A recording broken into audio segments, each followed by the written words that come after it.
Monday on Daily Delivery.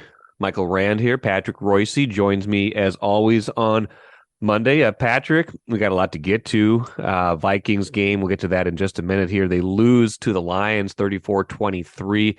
Got a theory on the anger from that game, Patrick. Got to get to some World Cup stuff. Got to get to the Gophers basketball team and maybe your self-imposed Twitter boycott. That was fun over the weekend. We'll get into that in relation to Gopher football team. But Patrick, here's my theory on the Vikings game from Sunday. People were awfully upset after the game, the way they lost, giving up a lot of yards again. We'll get into some of the specifics, but my thinking is this: fans like, even if they don't want to admit it, they like to complain about this team, and they haven't had enough reason to complain in the course of a 10-2 start that, had a lot of those near misses, had a lot of those, pulled the rabbit out of the hat games, but you can't really complain after a win. When you lose like this, which was more of a traditional Viking style loss of recent years, when you lose and give up all these yards, you make a couple boneheaded plays, you're on the wrong end of some of these game-changing plays. People released almost like a whole year of frustration after one game, and whether it was on Ed Donatel, whether it was on Kevin O'Connell, whether it was on the players, they let them have it after this game, even though this is still a team that's going to win the division, is going to be in the playoffs, and still is in very good shape for the course of the rest of the season. Yes, and it's very likely the last loss of the season too, which means they're going to be 14-3 when you look at the schedule. Now, maybe they won't play their guys in Green Bay that last week, and could lose, lose down there because they're going to have to. They're going to have to play. Now they're officially pretty much going to have to play the first week. They're not. They're no longer a candidate to get the one bye, but. Yes, it is. It is like there is the whole they've been extremely lucky angle, and they have now. I wasn't really hardcore into the luck angle until last week when they were terrible against, and then managed, gave up big yards, didn't move the ball at all, and still managed to win last week. But yeah, it's as a guy who did radio for a lot of years and had Monday shows after Viking games that basically would carry us still in the afternoon. You kind of prayed for bad defeats because that'd bring people out of the woodwork, right? But there's been so many joyous victories this year, and the Buffalo win, one of the greatest wins in franchise history, and all of this. You're right. It's a when you look at, you expected, okay, hey, they're not bad. They might be 8-5 or 7-6, and they're now 10-3. It's a little hard to complain, but we have decided Ed Donatel is the problem, not the fact that these two high-priced guys you have on the outside aren't doing anything. Hunter and Smith. Smith was really good until he got banged up. Hunter's been terrible all year. You're paying him an incredible amount of money, and he doesn't do anything. And we're not blaming any of the players. We should. Part of the reason they were so inept yesterday was Harrison Smith didn't play. Their secondary isn't all that good when it's when they got all of its pieces, and now they got his second teamers playing, and they don't know what the hell they're doing. So that's part of it. But the whole conservative umbrella old-fashioned defense that Donatel brought here, and it's obviously what Kevin O'Connell wanted his defense to look like. Well, even O'Connell's now ripping them for not being aggressive enough, and the coaches have to do a better job defensively. So yeah, it's a party of being unhappy on Monday after a game like that, because you're right, everybody had to wait. From the get go. This is the first defeat, Mike, where you could blame somebody. Yes. Because the other two were just butt kickings, right? I mean, the I mean, Dallas game I and think the Eagles game. we blamed Cousins for the Philadelphia game because he threw those interceptions in the second half. But yeah, you're right. This is the first one where you could really blame. You could look at You could specific get mad. tactical decisions. Yes. Yeah. You could get mad, and you could get mad at the jump pass, which was one of the dumbest play calls in history of man. I don't know why they feel like they had to trick him down there, throw the ball to Jefferson, get a touchdown. But it was a poorly coached game, defensively, obviously, but it was not a. But then you have also the head coach to be mad at for three or four stupid decisions. So it's perfect for Viking fans. It's 10-3. You're going to the playoffs. You're going to be the second seed, and you can still be mad. It's perfect, isn't it? Yes. Caveat to that, you're right. The schedule is pretty soft the rest of the way. They got two at home with the Colts and the Giants. The Giants still playoff contender, but they've been falling fast lately. And then the last two against the Green Bay and Chicago, which could be Green Bay could be out of it by then, and Chicago most definitely will be out of it by then. But San Francisco only a game behind them now, and I think would win the tiebreaker. So the 3 seed suddenly in play, but not this year. Not a huge difference between 2 and 3. It would mean something by the divisional round and home field in that round. But yeah, you're right. It's more of the what was there to be upset about. And I want to read the O'Connell quote about the defense when he's asked about it. Said, "We've got to take a look at getting players." This is a paraphrase: getting players to make more plays.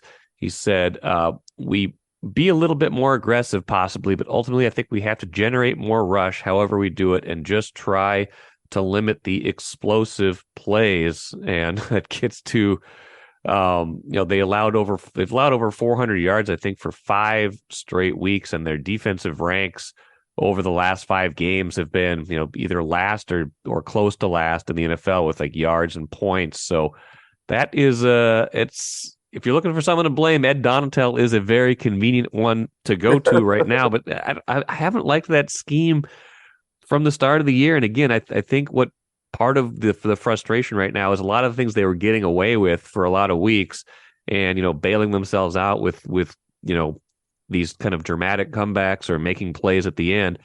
Like they didn't overcome them, and it people can see that. Yeah, you're not going to always be able to keep winning this way. You got to fix something, and sometimes it's hard to fix something when you keep winning. Take a playcation to Mystic Lake. With 24/7 gaming, the good times never have to end. And you can satisfy your cravings at our restaurants and bars. Or relax in one of our luxurious hotel rooms. Those that play together, stay together. And don't forget to join Club M so you can spark new memories and bask in the rewards along the way. Follow the lights to Mystic Lake, where every day is play day. Yes, first time in franchise history they've given up 400 yards in 5 straight games. Now, it should be mentioned when they were really inept in the first, when Van Brocklin had his worst teams, giving up 300 yards was an explosive game it was a bad game for a defense. The number of yards the teams make now is way higher than it used to. We never look into that. We just say the most ever. But Les Steckel's team didn't even give up 400 yards in 5 straight games. And, Donatel's been a little condescending about that too, which has got him in trouble with the public. They'd like to see an act of contrition once in a while, and it'll be interesting to see how he reacts this week. I can't imagine the coach pulling a Zimmer like he did with Norm Turner and running him off here with weeks to go in the season. But here, my theory for about the last 6, 7, 8 years has been the way they don't let you hit a quarterback, the way they don't let you hold a receiver.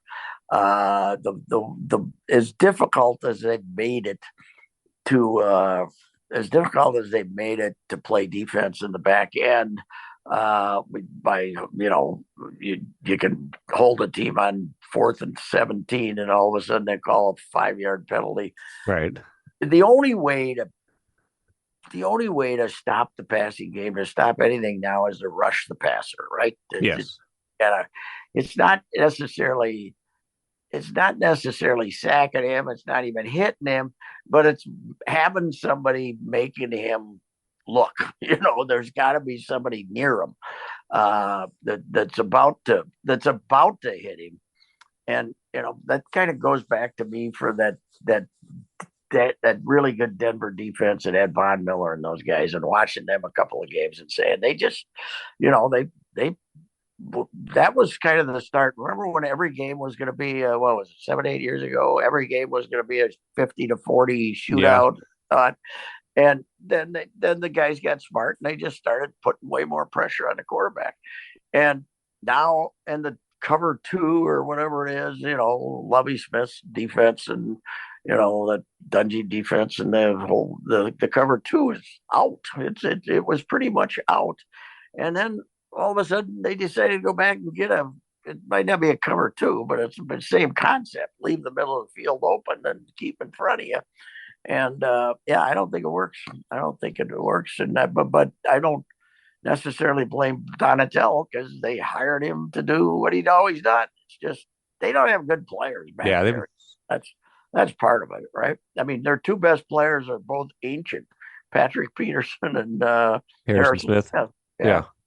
So well, and on the subject of Smith, I mean, you could kind of tell, like, the Vikings played yesterday, well, like the reality was, they played like a team that didn't have to win that game. Yeah. They're inactives.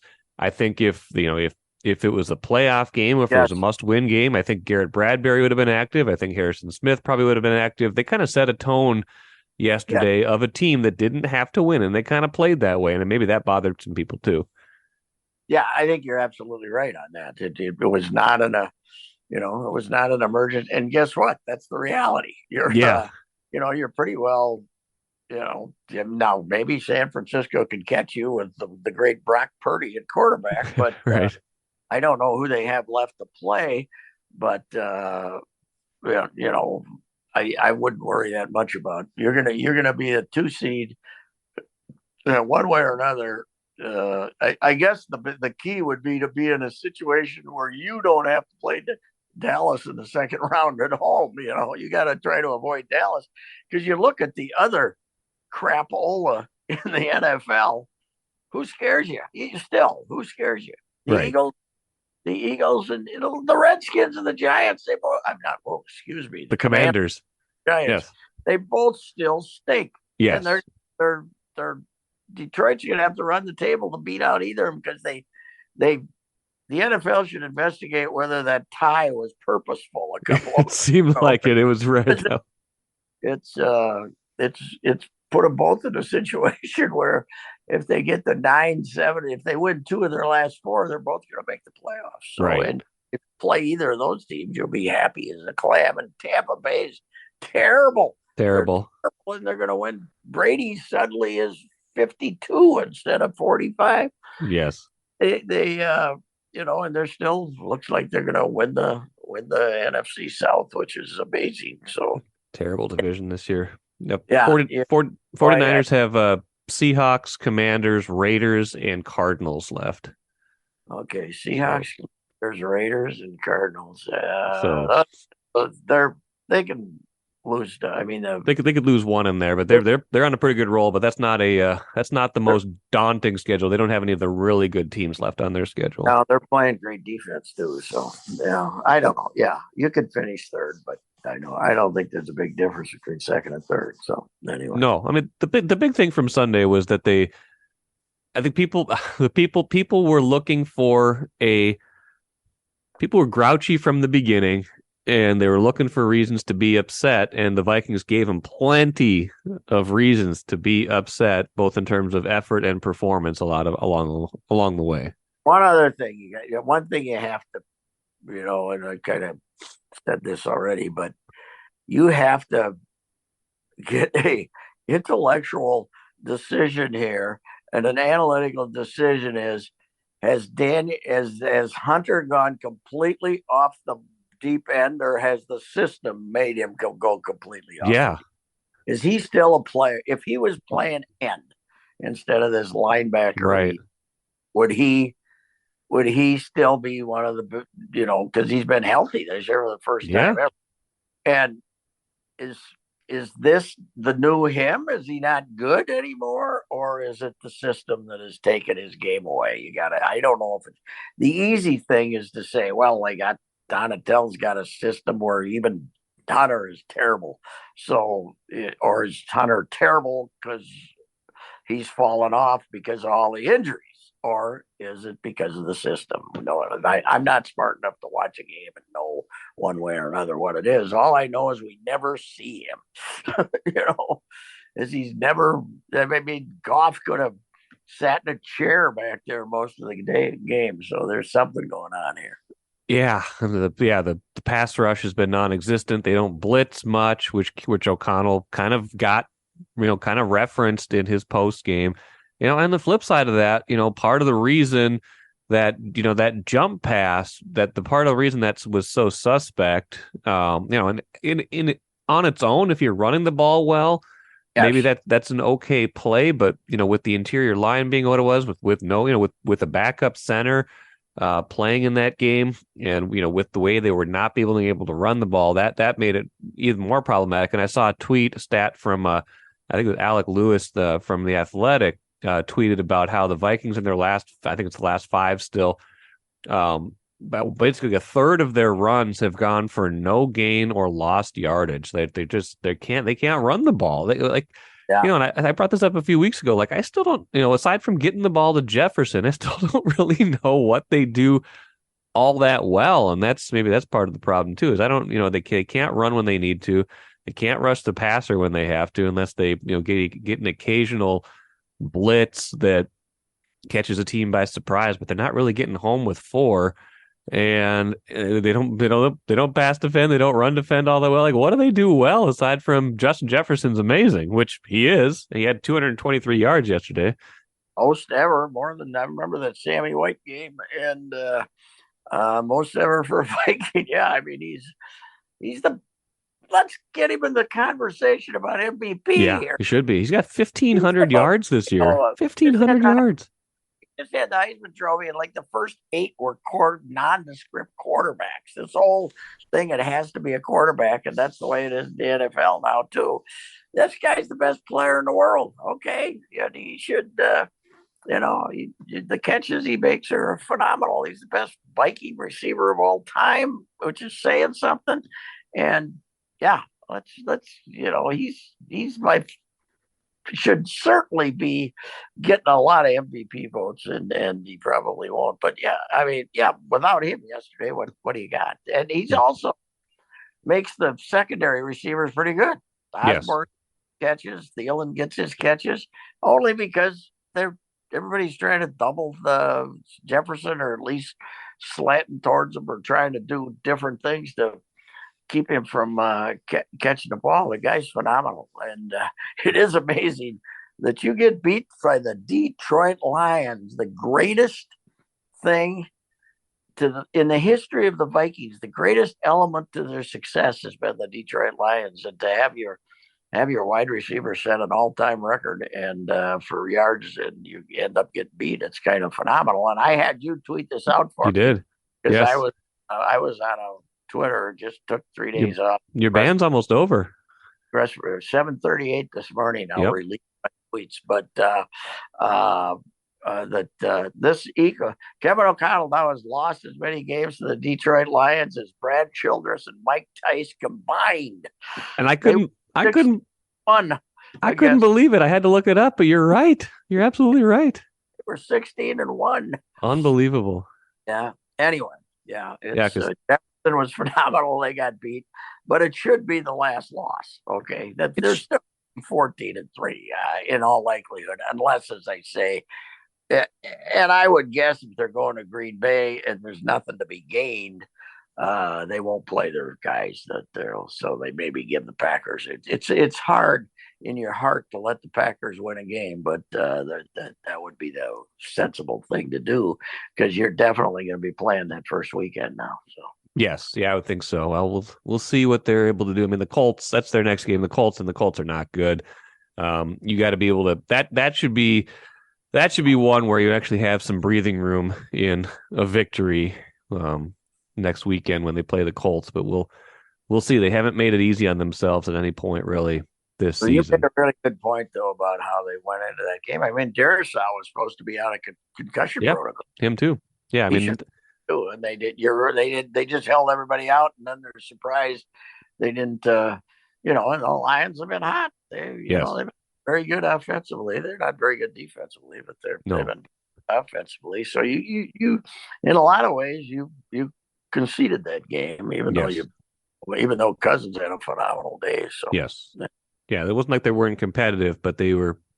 They left themselves plenty of opportunities to lose that game, and that's what they did. You mentioned your self-imposed Twitter ban. Maybe that's a good entree point into.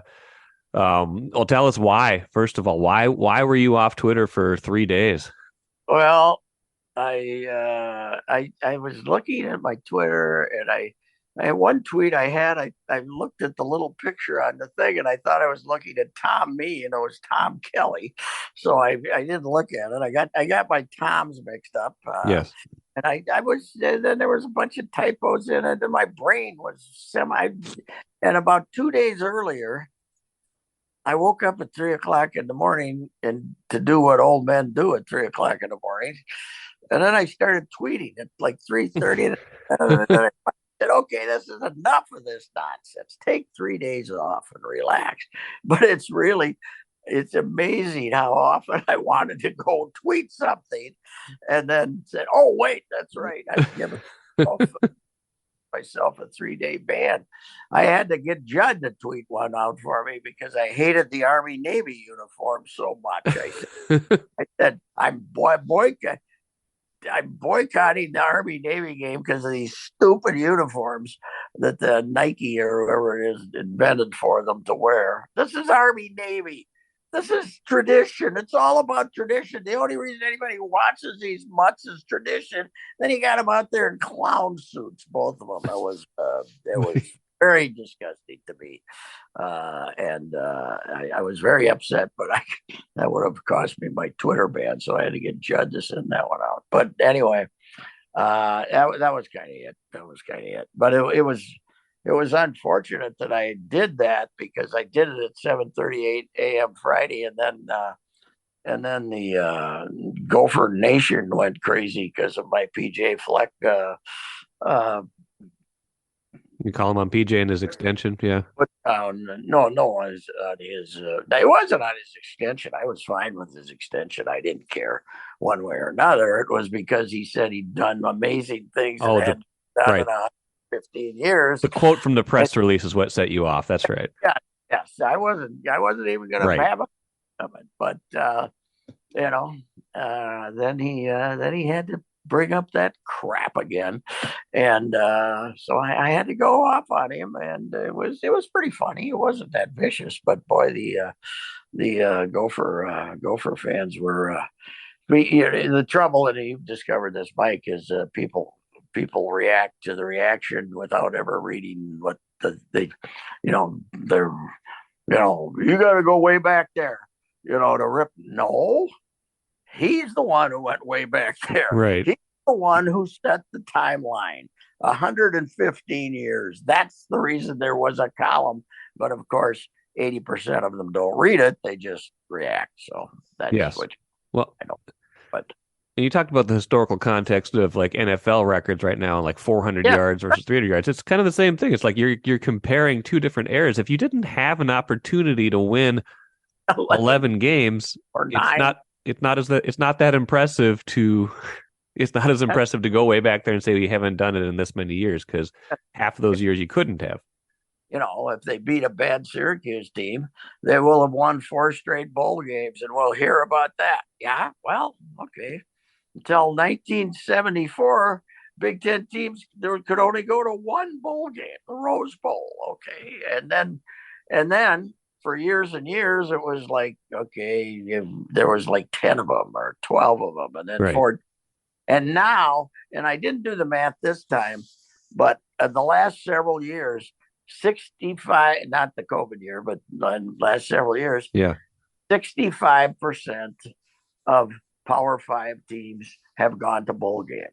So it's statistically more difficult to miss a bowl than to make one. So to end up, trying to send out all this, the bowl, Mason was doing that too. They've only been to 3 goals in their bowls in their history, and now he's been to 6. Well, yeah, because you can't miss one if you want to, and that was Right. that was when they were. All you needed was to be that. That was when you needed 6 and 5. Anyway, all these attempts to. He'll be if he wins Saturday, he'll be the first coach or whatever they play Syracuse December 29th. Yeah. He'll first. They'll have won 9 games 3 out of the last 4 years, and this will be the first ever. Well, so we should then say this is better than when Bernie Bierman won 4 national championships with 8-0 records within a 7-year period, right? Okay, this is better. This is better. Okay, that's the one thing that's what set me off. And he's the guy that said 115 years. Just shut up and say, boy, we've done some good things around here. Yes. He's got to put the 115 years in there, and that got me rolling. So it did get you rolling. When that news release came out, I read that quote and I had similar feelings, maybe not quite as strong, but I did have the similar reaction to you. But the contract itself, right? That's just the price of doing business. I think Chip explained that pretty well. I like the fact they came up with the money for the defensive coordinator and the offensive coordinator, but they. You got to pay Rossi enough to keep him. He's been pretty damn good. Yes. Their defense was the strength of their team again this year. So yes, it was, and it was. That's kind of been their. I got that 2019. They had kind of both sides of the ball rolling pretty well. But yeah, when they've been good these last 2 years, it's definitely been the defense that has won them games more often than not. And here's the bottom line: is they had the best personnel in the West this year, and they didn't win it. So. No, they didn't, and it's only going to get harder from here. It will never be as easy, never be as winnable as it was in 2022. Now you got Wisconsin's got a new coach, Nebraska's got a new coach. They got Michigan State, Ohio State. In a couple of years, you got UCLA, USC. Like it'll never be this easy. No. And how about Jeff Brom was so excited about that Purdue West left. He went back to Louisville. So I don't know who they're going to end up with in Louisville. There's I think the guy they want the offense, Monken, who's a 55-year-old offensive coordinator at Georgia, who's supposed to be a genius is who they want, but whether he'll leave Georgia for here, he probably makes more as a defensive coordinator in Georgia. But anyway.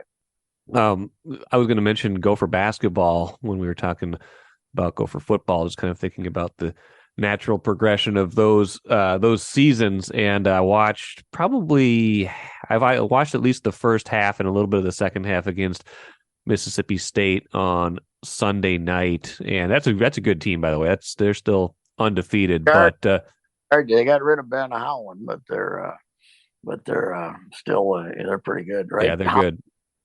Right, and they got a new guy now. So, but the Gophers could barely get the ball across midcourt on some of those possessions, and couldn't get into their offense. Like they only scored 51 for the whole game, but like when it's that much of a struggle just to get shots within the shot clock parameter, it was just concerning to watch. I hadn't watched as much Gophers basketball so far this year as maybe I could have, but that game really stood out to me as like, man, that team's in trouble. I know it's still year 2 of Ben Johnson, but they're nowhere near where they need to be right now. And they're worse than they were last year at this point. Yeah. They last year I've said this before, but last year you had a bunch of guys from William and Mary and places like that, but they'd played. They were 22, 23 years old. They're all grad transfers or something, and you could tell them to do something and they could at least attempt to do it. This is chaos. They can't get Jamison Battle was getting better shots last year with that collection than he is this year. Yes. Garcia has not been impressive. He was supposed to be this, there's a reason he transferred three. This is his third school. And the freshmen just don't know what they're doing yet. And it's bad, man. You look at the Big Ten, Nebraska is all of a sudden off the deck and playing teams tough. They damn near beat Purdue. They took Purdue to overtime and they won a couple other games. Northwestern is better. I don't know. They were 4-16 last year, and they aren't going to be any better than that this year. And Mike, we talk a lot about Gopher hockey attendance because of the Big Ten. The Big Ten. Yeah. They're terrible. I want to be playing Bemidji State. I don't want to have to play Michigan State. The old WCHA, blah, blah, blah. But Gopher basketball attendance has been horrible for years, too. Yes. We talk about it as though it's still a place that a ticket. Nobody goes. It's too damn expensive. It's too hard to work, and the product is terrible. And they've been bad for a long time around here. And with occasionally pop up and have a few good games here and there, and the year where they stumble into the tournament. But I believe, didn't we add it up the other day? There's that in 25 years since they went to the Final Four, I think they've won 3 tournament games. Right? Yeah, that sounds right. They won. Patino Tubby won. Tubby won one. Patino won one. Is that? He only won one, then it's only 2. I think I can't remember if Tubby won 1 or 2, but Tubby only won 1. He got fired after he won his only tournament. That's right. That's right. Patino. I can't remember if they won 1 or 2. I don't know either, but 2 or 3 in 25 years. And the NCAA tournament, you got to finish in the top 7 in the Big Ten to make the tournament. Okay, so that's another place where the standards are so distorted. You can go back when there was a 20. There was until the early 70s, you had to win the Big Ten to go to the tournament. You had to be the champion. So it's all these things, all these historical references in college sports they're really distorted, and that's why I went off on which was the Fleck column. That was a damn fine, funny column, by the way. I liked it. I enjoyed it. Shots in there, and you read it before. I don't care if you think I'm a jackass and you couldn't stand it, but don't react to the reactions. Read the damn thing. Read the thing. That's all I want. That's all I want. And then if you don't like it, I don't care. Gophers 2 NCAA tournament wins. The one for Tubby over UCLA in 2013 and Patino over Louisville in 2019. They are they've had 5 one and dones and 2 advances and losing in the second round. That they've spiced up that rivalry between New Mexico and New Mexico State in basketball, because the one guy from New Mexico State shot the guys from New Mexico, and they've had to cancel 2 games. Have you read about that? No, geez, what? They lured this one guy. They had a fight at the New Mexico State basketball game. Yeah, I heard about that. And not basketball game, football game. Yeah, the football game. Involving students, right? And one of them was this guy, Mike Leake, who was a basketball player. And when they were in Albuquerque, and this co-ed contacts Leake through Facebook or something and says, "Hey, come on over. We can get happy here." And so he sneaks out of their hotel, and 5 or 6 other guys sneak out too, as it turned out. But they basically ambush him when he comes up.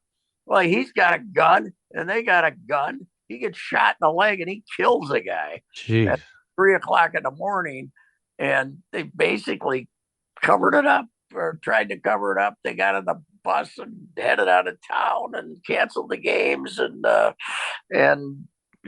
gun was in the possession of an assistant coach or something. Oh, geez. It's unbelievable. It's, and meanwhile, the killers down there, Jerry Killer, beating Valpo to become bowl eligible. That New Mexico State team. You saw that New Mexico State team here. They're bowl eligible. Oh man, They're what no bowl? Jeez. Motor City Bowl or whatever it is. Oh So man. the Wow. distorted world Of athletics. of football, college football, and bowl games and everything. Mike, when we go to a 12-team playoff, what are we going to end up with for bowl games? Are we still going to have 40 bowl games? I don't know. I hope not. I don't know. I like the 12-team idea, but we don't need all these bowl games. We need more meaningful games. Hey, Patrick, really quick before we go, we're going to get a Correa signing this week? Because I'm kind of ready for that to happen. I mean, we had all the big contracts with Judge and Trey Turner and Bogarts. Like the deck's been cleared. Let's go. Would you go $350 million for him? Or No, but what else are you going to spend the money on? I mean, it's kind of that catch-22. It's like they've got some money to spend. They don't get in on some of these big names all that often. So I get the logic of why they might be interested, but I don't know if I'd go that much on that. Problem. This guy Boris wants him to make more than the rest of them. They want him. He wants him to make more than the rest of them. I'm not going to do it. Sorry. I mean, he's a good player, but to make him a $300 and some million player, no, it's not because you're cheap. It's because you can't be idiots. You know what else are you going to do? But the spending right now is incredible. Even Rodon's going to get $28 million a year. Are you going to pay that for him? 25, 26, 27 million? No, he's not that good. He's good. He's crafty, but he's a slop balling lefty. And I don't know. You gotta develop your starting pitching. That's their problem. They haven't done that. But I can't go that high for Correa. Sorry. And then if they don't get Correa and then they trade a Rise, they have some serious PR problems because some serious lineup problems. Yeah, right. and by the way, is okay. Well, where are we going to play a Rise? Anywhere, because you're going to end up having guys miss 40 games anyway. So, it's they gotta operate on this in the manner of Doc Rock's going to have everybody miss at least 40 games. All right, we gotta just presume that nobody's going to play more than 120 games. Right? We're going to figure out a way not to have him play. They let Urshela go, which was stupid. You could have got him for $9-10 million a year, and now they're going to trade a Rise for pitching. Come on. He's the only guy that gives you an at bat. They have no outfielders. Buxton's going to play 80 games. You don't know if Kirillov's ever going to play again. They're shortening his arm. That makes me a little serious, upset. And I don't know. I can't believe deep in his heart, Correa wants to come back here with no chance to win in the foreseeable future. It makes no sense to me. But I don't know. I mean, 100 and some million when he's not that popular with your fan base, that makes no sense to me either. But they aren't going to get him for less than 36 for 8. What's that come up to? That's almost 300. So that would be what 288, I think. Yeah. I mean, it's going to be 300 million for him. Come on. He's a good player, but he gives good interviews after the game. I mean, he's smarter than the reporters. He gives them all this BS, and we all accept it because he's the only guy talking. But I just don't see it. I do not believe he's going to sign here. I do not believe that deep in his heart he wants to be here. He wants to be somewhere where it's warm, or where he's got a chance to win. Yeah, I mean, what I want is a resolution. And not like I'm on pins and needles, but I just feel like I felt like once Judge signed and once some of these other shortstops were signing, that we were going to have some resolution. And now we're kind of into this, another week of wondering what's going to happen. And I think you're right. I think probably the Giants or the Cubs are going to snap him up because they can just spend more money. And the Giants have made more sense from the beginning, but we'll see. I don't know. I just I'm ready for it to be done. I want to know what's going to happen so they can get on with their lives and want to know what's the future, what's the direction here. Unfortunately, Mike, Scott Boris's world, it end until he's drained every nickel he can out of the contending team. So there's a chance, as far as he's concerned, he doesn't care. He doesn't care until February. He doesn't care. So as long as he gets his money, because how many times has he been told, boy, how could he turn down that deal? He'll never get that much money, and then he'll find some owner to sign him. Right. So he's a beauty. He's good at what he does. He's good at what he does. They didn't get Judge, so they're probably willing to pay a bunch more money. And there was never a chance Judge was going to San Francisco. By the way, he's not those 15 pop fly home runs that he gets at Yankee Stadium. He's not going from 60 to 45 because he's playing out there in the wind. So anyway, that was another agent pushing it as hard as he could, but never really they had a photo of him walking into the stadium to negotiate with the Giants or something. They did the whole thing. Anyway, I don't think Correa is going to end up here, and if you want a Correa decision, you're going to have to wait. So wait on Scott Boras. More puns to come from him, I guess. All right. Well, good stuff as always, Patrick. We'll do this again next week. And by the way, what? I went down to check jersey prices. I was looking for a jersey yesterday. It's insanity. The grandkids, they're going to have to settle for a hat. Patrick, everything's expensive these days. Everything's expensive. I feel like Terry Ryan shopping for free agents. I'm like, I'm not going to pay those prices. What am I doing? Right. We're going to, I think they're now at an age, they're young teenagers, gift cards. Let them gift cards. Wherever the hell they want to, but there's a limit. There's a limit to old even Grandpa. Grandpa's got his limits, okay? Gift cards. It's like cash that you have to spend at a specific place. Well, you can get these Visa cards now. Oh, yeah, that's even better. That's good. Yeah. They can spend it anywhere. So. That's good. I like that. All right. All right, sir. Goodbye. Goodbye.